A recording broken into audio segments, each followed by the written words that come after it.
Hey, Forsey family.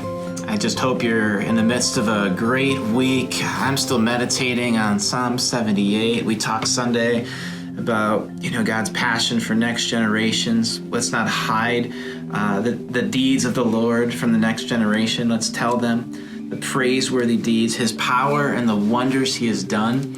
And I rejoice in how many of you shared with me on Sunday how you're involved in the life of someone from another generation, mentoring them, encouraging them, or just seeking wisdom from them. And I'm just blessed by that. And, that's kind of something to remember as we step in starting this week, into a new series in the Gospel of Luke. Because when it comes to His power and His wonders, when it comes to having something to talk about with regard to who Jesus is and what He has done, boy, look no further than the Gospel of Luke. So Luke, I pray, can just become a real friend to us in this season. And I think we'll resonate with him because we have a lot in common with Luke. Luke was the one gospel writer of the four who had never seen Jesus physically in person. He had to go on a journey to research and to learn from others and the testimonies from others that were handed down to him.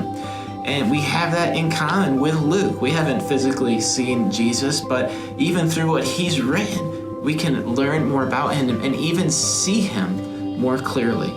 Luke also being a doctor, I just think about, we see in Scripture, he was a medical doctor by trade. And when I think of that, I think he's probably not someone who was kind of naturally predispositioned to believe in miracles, to believe by faith. And yet he follows the evidence to faith in Jesus. And he invites us to see his evidence and to follow that, to understand and to believe in Jesus. So I'm just excited to jump into this with you. Sunday, we're going to talk about seeing with certainty.